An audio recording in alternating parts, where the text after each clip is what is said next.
jump into the agenda? Sure. I don't know where to find, I have to like start the meeting with that um little speech, right? We still have to do that, Evan? The governor's order thing? No, you could just say that this meeting is happening remotely and that there's more information on the Town of Grafton website. Okay. Well, then let's open the meeting with that. If anybody wants. Yeah. So I'm not sure what order we had things on in the agenda. But when I talked to Evan, he has another commitment with CIPC tonight. So he agreed to come to our meeting first and walk us through stuff. So if we have to, kind of move out of order of what the agenda was to accommodate him, I'd recommend we start with him in that conversation. Yeah, that sounds fine. I don't think they necessarily need to be in order right now. There's no really importance to the list. Except of course, if you have a timing commitment, that's first. All right, do you want me to just jump in, Andy, or did you have some thoughts about where you wanted me to go? No, I mean, if you want to jump right in, any information you can provide us, about our current hauling contract and tipping fees, or whatever Yep. whatever you feel is pertinent to lay down a base, go for it. Sure. First question I have though, just before we get started, is is there a way for me to find that contract so I can read it myself? I had a hard time finding it on the site. I wasn't sure if it would be posted anywhere else.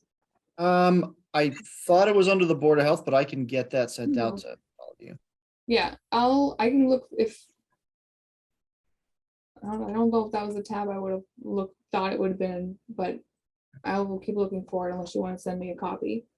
Yeah, I can send you a copy when we're after I get through with this evening. Okay, that's good. Andy, do you want to let me share my screen?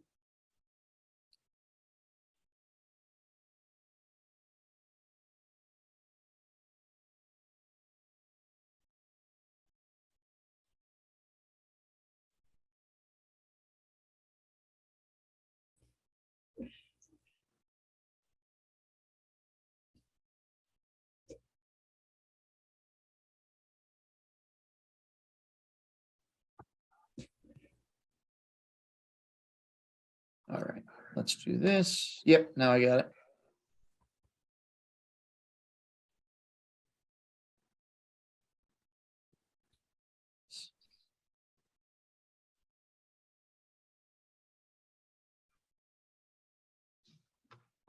So this is actually from a PowerPoint I did about the sanitation budget and bag fees.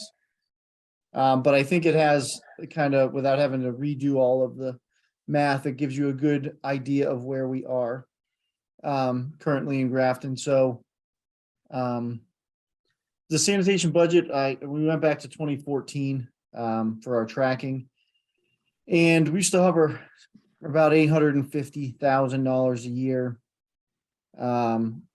And now you can see as we get over to fiscal 22, we're at about 1.26 million per year. And so a lot of what's driving that up is we don't really see a net benefit from recycling as far as funding is concerned. And we also renegotiated the contract at the end of fiscal 21 for the fiscal 22 year. And there is some considerable upticks in prices. This has to just do with bags. So essentially what we were doing is trying to get our bag fee to be closer to the 50% mark of what the entire cost of the program is. But this is probably the more pertinent information. So you can see that this is our hauler fee and our tipping fees put together. And those two numbers should come out to about what we spend a year in in our total hauling, our total trash contract. So you could extrapolate out, and obviously this is from the beginning of the year, so the numbers aren't complete, but you can extrapolate out that fiscal 21 being what it was, that we are going to be north of about $300,000 for our tipping fees in total this year. You can also see our tonnage here, which we're right around a little bit over 3,500-ish is a good average of where I think we're going to hit for our tonnage, maybe closer to 3,900 tons in a little bit higher grossing year. And our recycling generally hovers at 2,000 or less, closer to 1,500 tons. So this is all fee related again, and I'm going to jump to another slide. Hold on one second.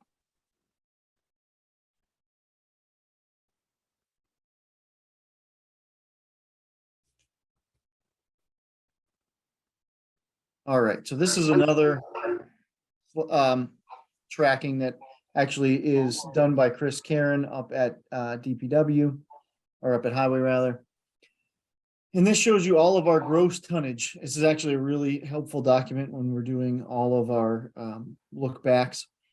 And you'll see for our fiscal or our calendar year 21, we wound up with about 1,850 tons total of recycling and about 3,600 tons of solid waste. So what that tells you is that we're basically double the amount of trash as we are to recycling as far as tonnage goes. And I can send this out as well as a read only, but it's pretty cool because you can go all the way back and see, back to 2014 and then even farther back and see what the town was producing for tonnage at those times.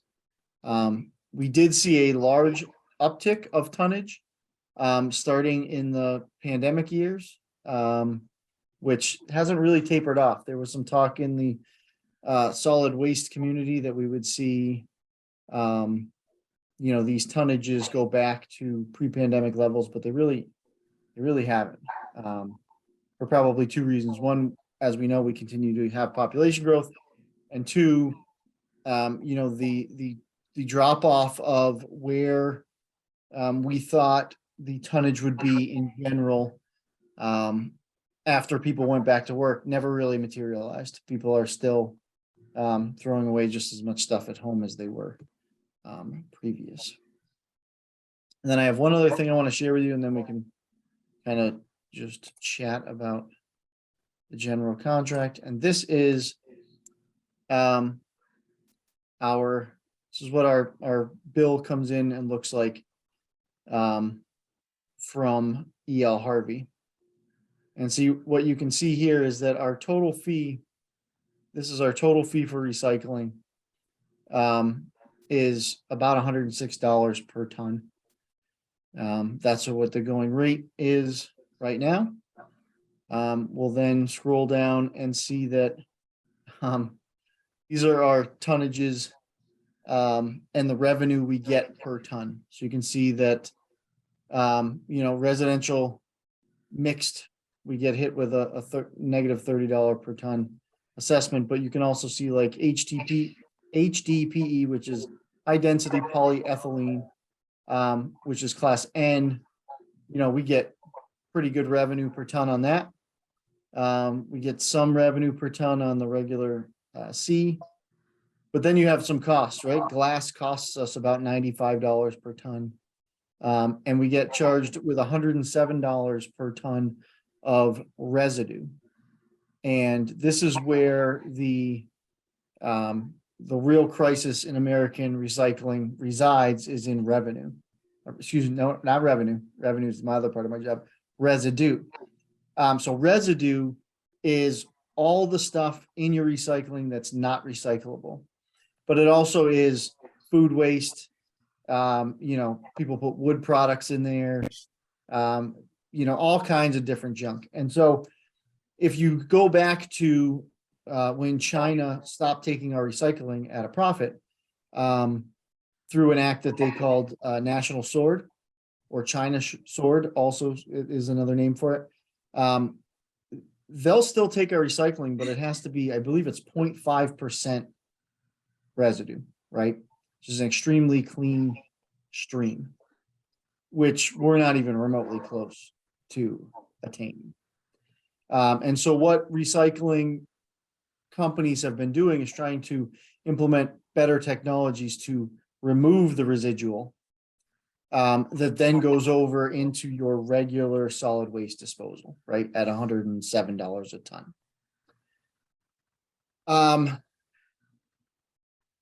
So you can see net revenue per ton is a $17 loss. Is our processing and host fee, and this is where your charge of $106 a ton comes from. Okay. Any questions on that before I go to the next little slide here? What is the residential mix up top that we're losing the 30 on?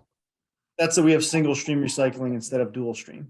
Okay, So right off the top with single stream, we were assessed essentially a penalty, right?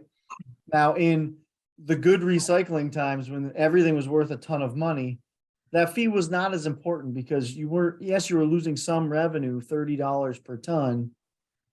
But at the same time, you were making money on so many other things. You'd rather have the ease of single stream right. than and get more people to recycle, right? You wanted to make it as easy as possible. And so that's a little bit of an assessment against us. But you know, our in my mind, our biggest issue is twofold. One is that the glass market has totally collapsed and we're paying $95 a ton to get rid of glass. There is some talk around about removing glass from the recycling stream altogether and just making that part of the solid waste. Because the cost of manufacture is low and the cost of recycle is high and it's not subsidized in any way. The other part is our residual rate, right? If you wanted to save money in your recycling program, driving down your residual rate is going to save you $107 a ton, which is easy money sitting right there if we have a way to do it. That was going to be my next question, was if we can reduce contaminants, you know, and get that almost 17% down, does that cost drop incrementally as well? Yeah, I don't know if I'd use the word incrementally, but yes, it would drop precipitously. So, you know, if you were down, you know, think about the amount of tonnage that 16% of our total volume makes up. And I didn't do the math on that yet, and I can certainly break that apart if we want to. But that, you know, that's a lot of money that we're leaving on the table. Almost $18 per ton of loss in revenue. So then that brings down your 106, you know, down by almost $20. So you're at, you know, whatever that is, 186 or $88 per ton of a loss. You extrapolate that over our entire tonnage, that starts to add up. So that's a definite area to I have a question about the glass market. So why did it collapse so much? Is it just because of the China not taking our stuff anymore, or was it? It's a few things. One is China not taking the product, but the other piece is that there's really no market for glass. Huh. Right? Because plastic is so much cheaper. So there's, you know, you think about your Coke bottles, right? I mean, and this goes back before then. You know, glass Coke bottles are a novelty now because plastic is so much cheaper to manufacture. That's your HDPEC, I believe. Yeah. I'm just surprised by that because I've always heard that glass is easier to recycle than plastic. So I've heard that as well. The problem is that the once you've recycled it at your better cost, your cost of manufacture is higher. So what do you do with it after that? So that's why you see some companies have a really cool model where you can see this a lot with like breweries, where you bring that bottle back Yeah, and they reuse that exact bottle, right? They're basically just cleaning that bottle, and it's their bottle that you bring back to the same spot. It's not a generic recycling process, because there's no real way, you go to, well, not to plug anybody, but like Opa Opa out in the western part of the state, and you get a growler from them. If you bring that back to them, they give you $1.25 off of what you're purchasing. If you put that in the glass stream, not only do they not get it back because it gets ground up, but you don't really receive anything back. So there's interesting little like micro recycling that's happening out there. okay. But Interesting. you'll also see that they're trying to work glass and recycled glass into other products like roadways and like other asphalt products and concrete products as aggregate, right? So the non-petroleum, stone portion and whatever else is in asphalt. I'm not an expert on that, but they're actually embedding that into test streams of asphalts and things like that to find a place to do it. They're also using it. I saw a really cool video of them using it in trenches in place of gravel or sand. They're just grinding up glass and tumbling it and then putting it in there. Okay, There's no place to go with it. all right. Well, that's good to know, because glass was always something I specifically rescued out of the trash because I knew it was easy to Yeah, recycle. and don't take away my message as stop doing it. Yeah. There is still hope for the glass market. It's just gonna have to be from people smarter than me. Okay. And then I did not, Andy, reduce this math by tonnage for our solid waste. I can do a study on that for you just to break it apart. But it comes out right around, our tipping fee is about $106 a ton right now for solid waste as well. So that's where we're at. And that's all that I pulled together so far. Okay.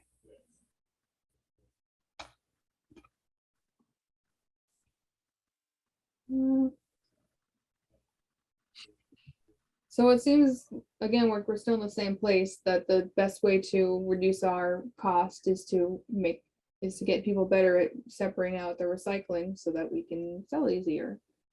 But I don't know if we're gonna be able to get people to 95%. Or even No, 99.5. yeah, you'd have to be at 99.5, and you're honestly, you're not gonna hit that. And that's part of why they picked that number, is because it's not attainable. Yeah. So if you go back in history, when we tariffed, this is under the first year, I believe, of the Trump administration, we tariffed steel from China. Yeah. That's when China said then no more recycling. Yeah, no, I remember that. That's the correlation there. So, politically things could change. We also have not done a historically good job in Massachusetts of building MRFs, right? So that's a municipal recycling facility. And I believe that if you look back in the 70s, there's supposed to be 6 of them that were run by the state. And they really only built one and then privatized the rest of it. I think that happened under Weld. And I could be off on that, but I'm pretty sure that's the history there. And then, now we have no place to send stuff. You Right. don't have, the market is poor. So. So unfortunately, most of our opportunities are in things we can't really control. Well, I think you could do something, right? So I think that if it's waste reduction, there's a couple of ideas out there. One is around education about packaging and reducing the actual amount of tonnage that residents create, right, on a daily basis. The other thing to do is I don't think we're going to get to 0.5%, but could you get to 10%? Right? Those things add up and make our recycling more viable in the marketplace. Okay, so we can get to 10% and still get a reduction in the. It's going to be a reduction in cost. I don't want you to think that you're going to hit 99.5% clean. It's just not. Yeah, I didn't think No. Not that. going to happen. But if we can shave some of that number, then. Right. Right, and then the other thing that I think is interesting, and this is running in parallel to you folks, is we're hopefully in December, we'll have an operational composting program, curbside composting. We're finishing up some of the grant work. Williams, the expert on that, he's been my assistant, and he's been working on that pretty much exclusively in his office. But if we can pull more food waste out of the municipal solid waste stream, that also leads to a reduction in, the tonnage that we're getting rid of. Yeah, no, that would be really good. I didn't realize that you guys were already working on that. That was something we've been talking about the last couple of meetings. Is it possible to get maybe him in here? Well, Absolutely. William would love to come. yeah, no, if We he can- wants to talk about the municipal program he's already working on, I would love to have that discussion.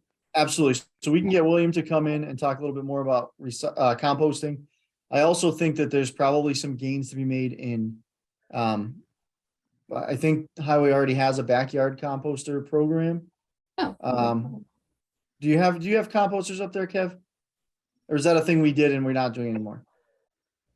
We did it for one day, Gotcha. and yeah, it was one thing offered, and that was it. Okay. okay. So there is, and I'm not saying this has to live at Highway by any stretch of the imagination, but there is some opportunities probably to run a backyard composting program, parallel to everything else that we're doing. I was curious, who is doing this curbside picking up? It's Black Earth composting. Oh, that's who I was thinking about partnering with too. Yep, so we have what Williams, and he'll come in and tell you all the details, but he's Yeah. essentially using what's called RDP money, which is money we get from DEP from doing certain environmentally friendly practices. And he'll take some of that money and he will buy a whole bunch of the bins. And so what we'll be able to say to residents is you can, if you participate in the program, you can have the bin for free. And you can have we're trying to work it out so we can do the bags that go in there for free too. There's a compostable bag that slides inside the canister. You don't have to use them, but it certainly is a cleaner way to do curbside composting. And then what's pretty cool is that the Black Earth then creates compost out of your stuff, and you can get bags of compost from them. So that's pretty neat. Where do they take the compost to? I don't know, Kev. I'm not entirely sure where their compost goes. Do we have the option, or have we, has William discussed, like subsidizing home composters as well? Like similar to what we did with rain barrels as opposed Yes. to a Yep. service? Yes, we can definitely look at that. That's definitely something that's on our radar, and we'd be able to do. Like we still have the two different types of composters that have always been available for people to buy up at the highway. But since we have moved to our new location, it hasn't been as popular as when Chris was selling them up at the town hall. Yep. For some reason, and I'm not sure why that is. Nothing has changed. I mean, we still have everything still Yep. available, but Okay. I mean, who knows? Maybe with William's new idea, this may work out better. But I think that'll be a major step in the right direction as far as chipping off some of the regular recycling waste. Yep. I think, so Kev, I would be very interested in having that program come live back at the municipal center again. I think it's a point of where people most interact with government, And so when you were right in the, If Go it ahead. lives at the municipal center though, whose shoulders is that gonna sit on? I mean, that's more our responsibility Okay. and I would rather it be us. okay, You Yeah, we- know, yeah, sure. like, I wouldn't want to put that responsibility on anybody else down there, you know? Yeah, we can certainly vet that, or we can have days where, our subsidized ones come in and people come here, whatever. We'll talk about all that, Yeah, we can get into the nitty gritty, but, I think. yeah, I think there's some potential for that as well. a general increase in I'm gonna say social outreach anyways, because that's just so easy. Through the town website could be, a way to promote those again and make people aware of that program, or, even if you just stage one of them, don't store them all at Muni, but stage one somewhere. Yeah. So that when people go in, they can see it and make that, put some signage on it or something, so they're aware that this is a program the town offers. Yeah, this is available at 64 Old Westboro Right. Road, if you need Yep. one of these, right? And I want to do the same thing. I bought a rain barrel to put in the lobby of town hall too, to advertise that program as a once a year thing. But then I sold it. So, to a resident that was looking for one, and I didn't want to deny the resident. They were a little late. So, but I still got a couple more up at the garage that are they brown? supposedly, yeah. oh, there are those, I some- need those. Is Well, there two? then come get them. Okay, I will. They're in the way of the plows. Okay, I'll send William up. Even better, Yeah. even better. I So, want to see him put yeah, them in his no, car. I need those two. That's probably, because I did try to talk him into giving me two to use as like props essentially. So I'll Sure. take those down here, when we get the chance. But yeah, so I think that there's some opportunities for this group to do things, and leverage the resources that we have in town, whether that's RDP grant money towards composting, whether that is, some other programs and some educational things that we can push out and leverage the town's ability to reach people. I think there's definitely some gains to be had. I have at my house, I have one of those black plastic composter bins that, we were getting through DEP, and the program was you spent like, instead of $100, they were $25.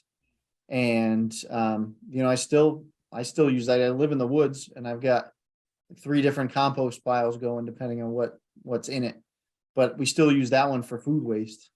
And then, turn that over every year and it works pretty good. So.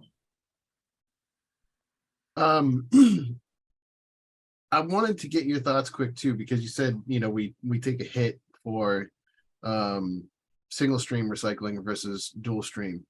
Do you have any thoughts or opinions on the potential to switch over to a dual stream program, or, what beyond that added degree of difficulty, I guess, and that extra bit of effort, any other pros or cons, or, I mean, is that a potential option for significant savings, or?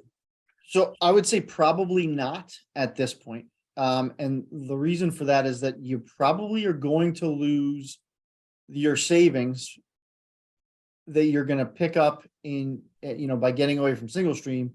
You're going to lose that savings in any efficiency that we get in the contract for mechanical pickup. Right? So you've got your single stream, and the way that their truck is set up and everything else, it's a more efficient system at the curb. And so our contract for hauling is less because we have that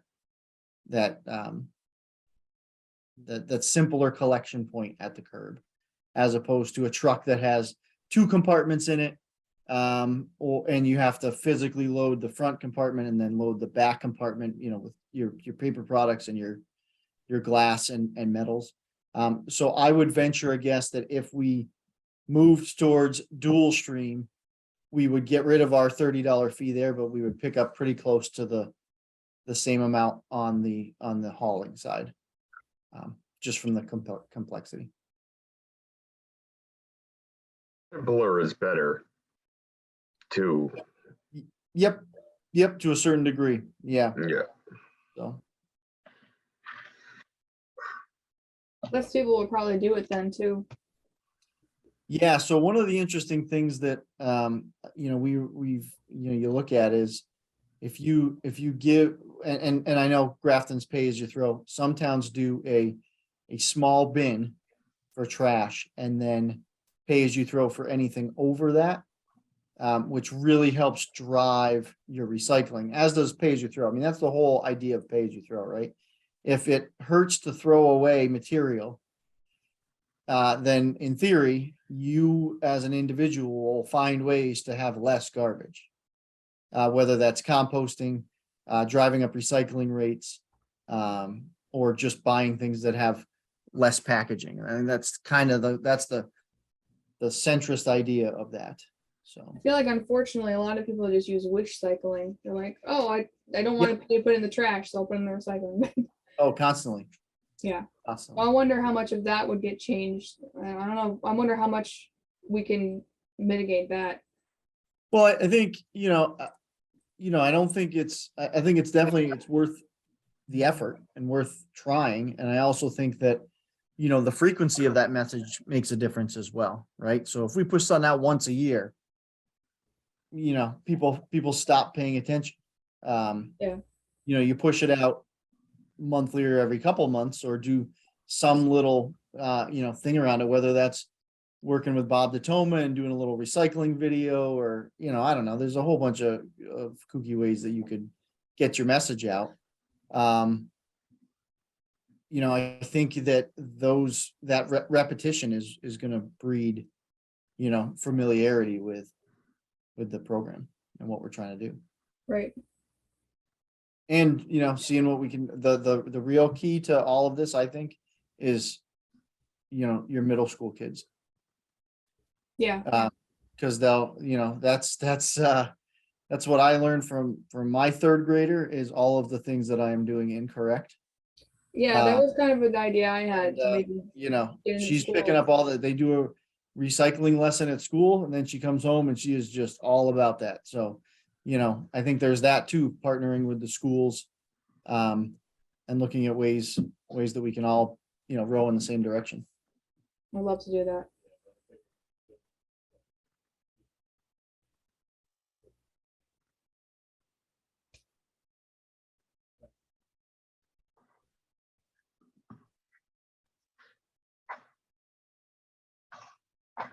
All right. Any other questions for me before I go over and do some capital planning? For the moment, no. I Okay. think if I get a chance to go over that paperwork, I might have a bunch more questions for you. Sure. So I did have one. Do you have the rough percentage of residents that use our trash recycling service?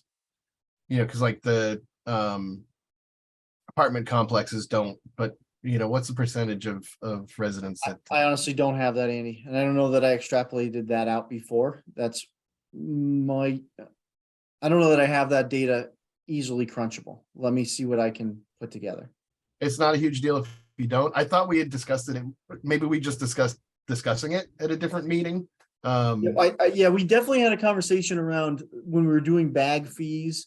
The conversation centered around, the inequity of charging taxpayers in general for a trash program that they're not using because they're paying that through their HOA fees or their rental Right. fees or whatever.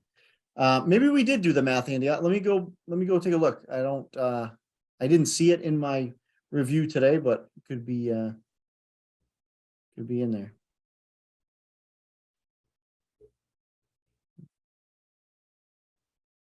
Okay. Cool. Thank you so much for stopping by, Evan. Really appreciate Yeah. Thank you for having me. On to the next meeting. it. All right. Enjoy your night. Um, Bye.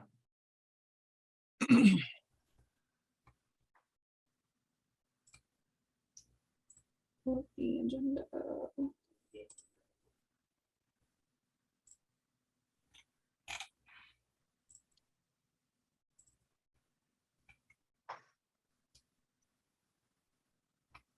All right, so does anybody have an update on their individual goals for our last meeting, from our last meeting?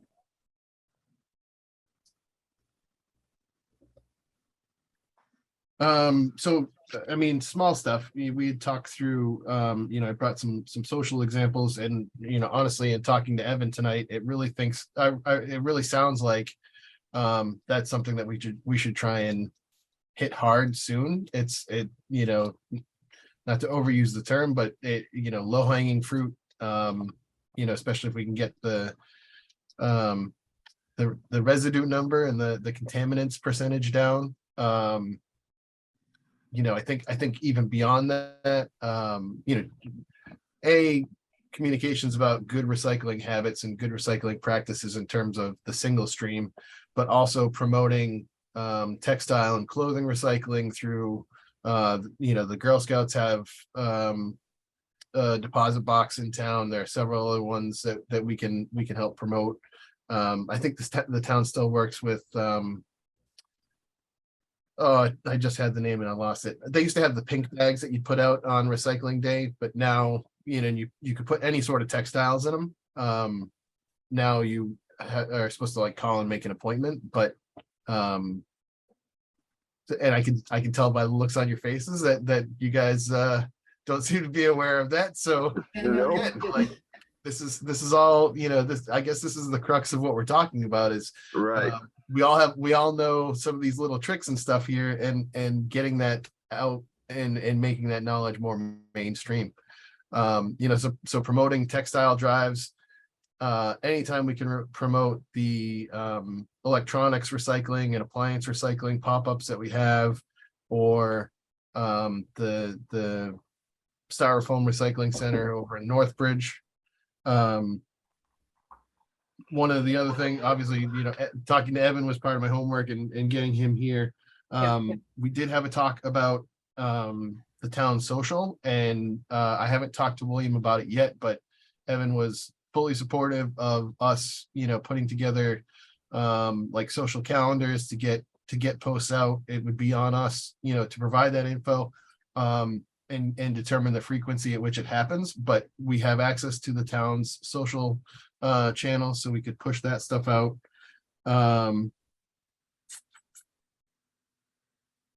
Yeah, I think that's about it. I know we had talked about it generally, just as an FYI. I really have wanted to get down to the DPW on a Saturday morning just to watch the chaos, and I haven't had a chance yet. I keep, like between either just feeling burnt out or plain forgetting, because I'm not usually up at 8 o'clock on a Saturday morning if given the choice. But that's still something that I'd like to. It's on my list anyways. I'd like to go experience that for myself. It's still Yeah. come tomorrow, man. It's open tomorrow, Hey, like they still come during the week and it's just as bad, All right, that might be easy. It might be easy, to. I'm already in the routine to get there during a weekday Yeah. morning. But yeah, that wasn't like an official goal. That was an individual thing. But yeah, I'd still like to get over there for that. Yeah, I would too.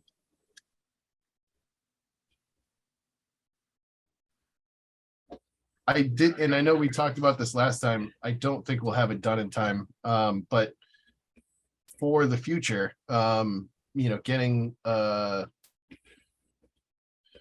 like good recycling habits flyer put together, because we talked about having them at the Frosty Stops for Grafton Celebrates the Holidays.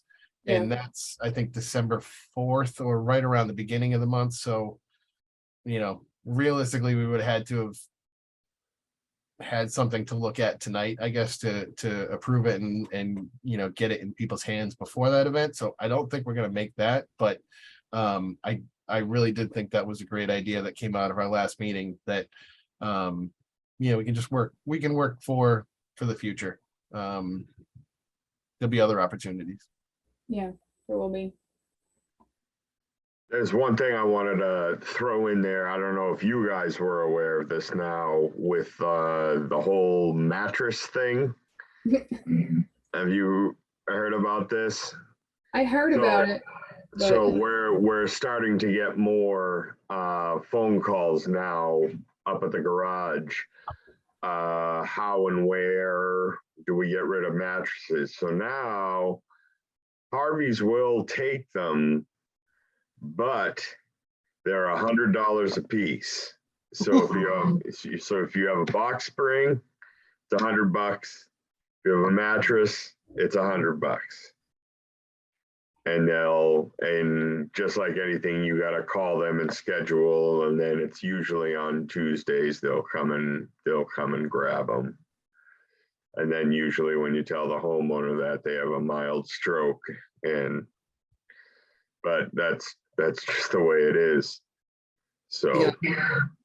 I know, I understand people's alarm and frustration at that, but at the same time, I always feel like this is what the majority wants. If you pay for the service when you use it. Similar to what Evan just said, like, people in apartments and condos don't want to be paying for townwide trash hauling that they don't have access to, or we say if you're going to do this thing, you should, if you're the one utilizing it, you should pay for it. That's the situation that we're in. I just don't see what the difference with the mattress is when they'll pick up a fold out couch. You know what I'm saying? Like, Yeah. I don't know. Into it enough to know what the core reasoning behind it was. I know they stripped them down to their base parts to be either disposed of or recycled, depending on what it is, but I haven't really looked into it any more than that. I just figured I'd put it off and dread when I have to take advantage of the service. Right. Well, that's the bare bones now. So $200, man.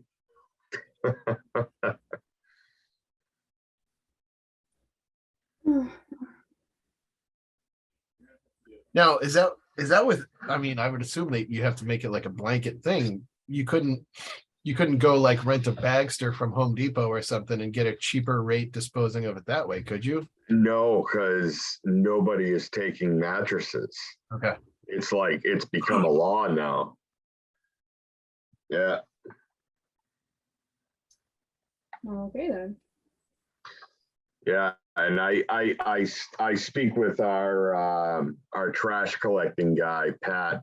He's awesome, and he was explaining like the EPA is constantly watching. Like when the Harvey's trucks are dumping and everything, they watch what's coming out of the trucks and everything and where that truck came from, and they totally monitor. So That makes sense. oh, absolutely.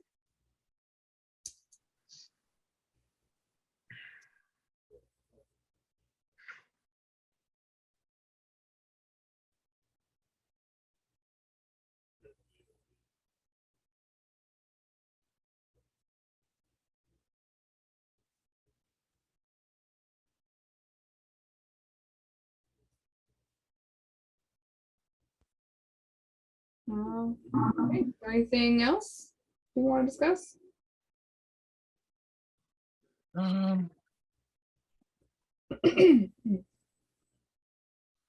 That's pretty much all I had. We just had another pickup of our Viola last week, of our fluorescent light bulbs and batteries and stuff. So I should have another updated invoice from them coming in possibly by the next meeting, as I know we only had that one invoice of that, $668 to play with for the last time. So I'll have another one to compare. I think you answered before, but is that just for like full size fluorescent bulbs, or do we do the CFLs down there too? Oh, that's everything. That's the full size. That's the Mercury products, batteries, you know, oh my God, the list goes on. We have a full cardboard cutout that they gave us of everything, every type of light bulb. There isn't much that they don't take. And they supply like individual boxes and everything that you have to keep everything separated. And yeah, I'm curious what the next bill comes in at, because it seems like even if, you know, if we can increase, those would be things that we could pull out of the trash stream. I mean, they shouldn't be in there anyways. People are, you know, theoretically supposed to be recycling and disposing of them properly. But it does seem like something that we could push some additional outreach on, so that we're making sure that people drop those things off at the DPW. And even though we may pay Viola a little more, I would assume the reduction in overall weight with Harvey would still be beneficial. yeah, I mean, it definitely couldn't hurt. But I know in the past, some of these Viola invoices have been pretty high before. Like, oh my God, high. So, because we were having problems with some local businesses, we'll just put it that way, taking their customers' light bulbs in, and then a box truck would just show up one day and unload the whole damn thing, and it would just end up in our shed, and we'd just be like, where the hell did this come from, you know?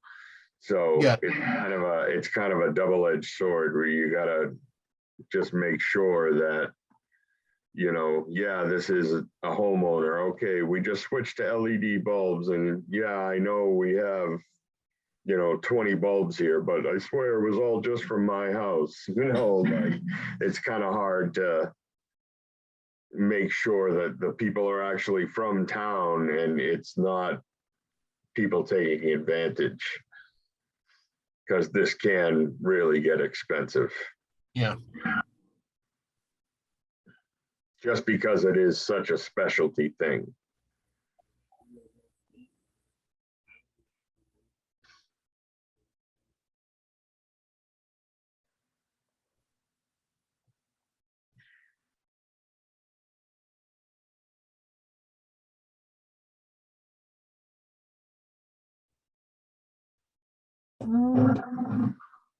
All right, if nobody has anything else for this meeting, we want to talk about what we want to do for next meeting? Or you want to adjourn?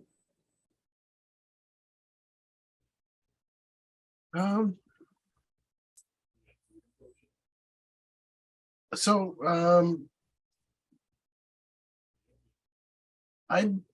for me, or, you know, I'd throw this out there if anybody wants to help, you know, with writing or at least like coming up for ideas.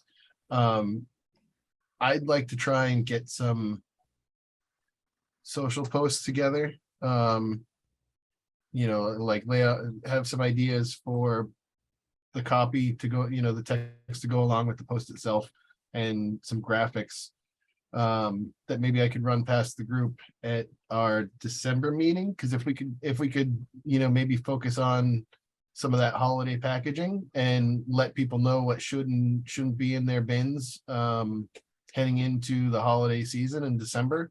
Yeah, that's a good idea. You know, like there's a lot of recycling that moves, you know, at the end of the month. So if we can help people, you know, keep what should be in there. And What I'll do too is I'll see if I can print up some sort of I don't know, something on, you know, like letter size of what Viola takes, and maybe we can get that posted on the town website or something. I'll bring that to the next meeting. And what I'll do is I'll I'll scan it over and send it over to you, Andy, and then you can just share it and That- see how that looks. Yeah, We'll at least have that. And at least get that ball rolling. that would be great. And the big thing at for the holidays is cardboard. I can't keep up with it. And that's why I always get an extra dumpster. It's cardboard and styrofoam. And I have an enormous sign saying, you know, the place in Rockdale. And we stay on top of that. And the extra dumpster keeps up with the cardboard, and that's usually it. And that's all we can do. Even just letting people, reminding people, you know, so, all right. First, I would say reminding people that things should be, you know, boxes should be flattened and broken down. But are they, do you require them to be ideally cut to a certain size? You know, if it's an oversized box, cut it, trim it down into something manageable. Or At just- that point, like you wanna come on a Saturday after Christmas when there's 25 cars backed in there and there's one guy there just trying to help a little old lady, you know, get her recycles out while there's 15 other people just heaving boxes over, just trying to get there. And normally what ends up happening, Andy, is at the end of the day, one of us will just grab the backhoe and just, you know, and just take the cardboard and get it down just so Harvey can get it out of there, you know? Yeah, and it's a problem I see in the recycling totes as well. You know, you just drive around and people have just whole boxes, you know, thrown in the top and sticking out, or, you know, stacked into each other. And like it, you know, when you get the toter new, it says on the top that stuff's supposed to be flattened out and, you know, put in there, but People don't read, man, don't. it's, yeah. so, No. you know, we'll do our best to remind them of those Out of things. sight, out of mind. But there are some, but you know, I'm not saying that it's all of them, because, you know, there are the responsible people that show up that, you know, pop open their hatch and yeah, it's stacked right up to the roof of their car, but every single box is broken down and they have a piece of twine around it and it's neat and they'll take it out and it's ready to go. Just how, you know, so it's both, it goes both ways. Yep. You know, so I'm not saying it's everybody, but like, you take the bad with the good. But it is crazy the first couple of weeks after Christmas up Oh, yeah. there. My God. People It's- yelling at each other, trying to like park up there and like, oh my God. Did we just forget it was a season of giving? You know, like It's nuts. It's nuts. I'm honestly kind of surprised more people don't break down the boxes because it makes it easier to transport when they're all broken down. They don't care. They don't I mean, you see care. in their cars, right? When you flatten it out, you have more space. It's like, You're speaking about logic right now. okay, They're not. you know, and the other point that I feel like the police end up making, that a lot of people, you know, mistake with their single rollaways. Don't leave the box from your brand new TV sticking out so that everybody who drives by knows that you got a 60-inch for Christmas. You know, like if you break that stuff down properly and put it in the bin the way it's supposed to be, nobody knows, you know, and it doesn't make you a target. well, that's one way of looking at it. Either that or you just take the box and put it in your neighbor's yard. There you go. Or in their bin, so they get in trouble.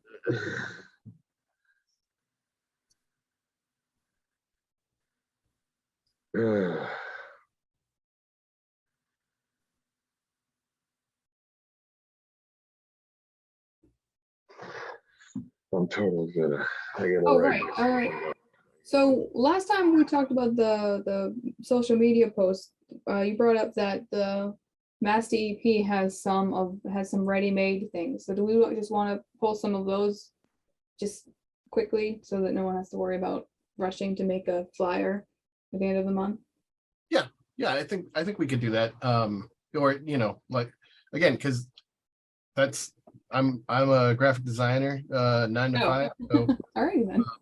you I didn't know know, that. they're great starting points, and you can do simple stuff, you know, whether it's like adding the Grafton G, you know, swapping some greens in there so it's more like the Grafton colors. Okay. I would absolutely use those as a starting point to, you know, kind of base our stuff off of. But Wait, Andy, really? Yeah. You work with Corel? I don't know if anybody works with Corel anymore. But I don't know why. What do you want to hit me up offline? You can tell me what you're looking to have done there. No, I think some afternoon you and me gonna hang out at the sign shop in Graft at the DBW. I would love that. I would love that. No, honestly, I don't use Corel, but the Sign Lab that I use is very similar to it. Okay. And well, now that I know this, well, I'll send you an email. Sorry, talking about this, but I didn't know that you did graphic design, and I swear at the computer a lot, so I'd rather swear at you and to have you be like, "No, Kev, just do this." Yeah. I hung out in that room when you guys had the open house for a bit, just kind of taking in what you had for equipment, and because I didn't realize how many of those signs were made, you know, right at the DPW. So I was amazed by that. I love the setup you have up there. And actually, so we do an anti-litter program for Washington State, and we had to create a bunch of highway signage, which in itself was a trip because they have very specific, you know, guidelines. Like your each letter has to be a certain height for this type of sign, and you know, this much clearance, this much space between each line. And, you know, again, it depended on the size of the sign and where they put it. We initially had they gave us some flexibility with like we could choose which size we wanted, but then there was some pushback because they would have had to install additional support rods that were because, you know, the existing ones weren't. If they're too big. You know, they weren't the appropriate weight distribution for, you know, a larger sign, and it was a rabbit hole to fall in for sure. But you know, We're hanging out. Did. We're hanging out. Absolutely.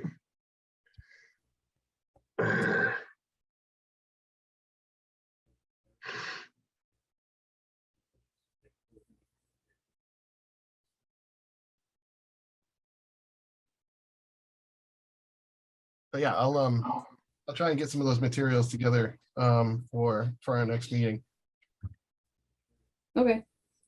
which we had December 14th. It's when we Okay. put it out last time. So is the book, the flyers are going to be the ones to use crush boxes, or do you have other ideas? Or I mean, was I there don't- another one you wanted to do? I wasn't thinking flyers so much for that stuff. I figured Oh, like okay. a flyer would be more comprehensive, All the- right. Okay. but you know, like a overall good recycling practices, you know, and maybe that's something that we could have some printed and left up at the municipal center as well. You know, or like at the clerk's office when people come in, wherever we think they're going to be most effective. The big holiday push stuff I was thinking was primarily social. You know, so I'd come up with some social post ideas, get William to schedule those, and then you know, really try and promote those through like All Things Grafton, Grafton Informed, all the, you know, whatever town Facebook groups we can get them in. You know, just the more exposure for them, the better. Right.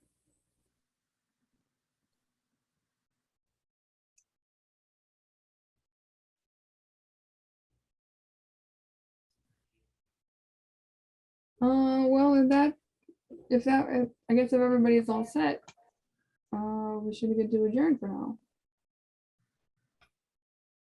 I don't know if Fine we're by allowed to me. make that motion, huh? I second it. Okay, We do have to do it by roll call just because. okay, so, vote to adjourn the meeting, Mara says aye, so, Andy Jefferson, Aye. Kevin Gallagher, Gallagher, aye. okay, meeting is adjourned.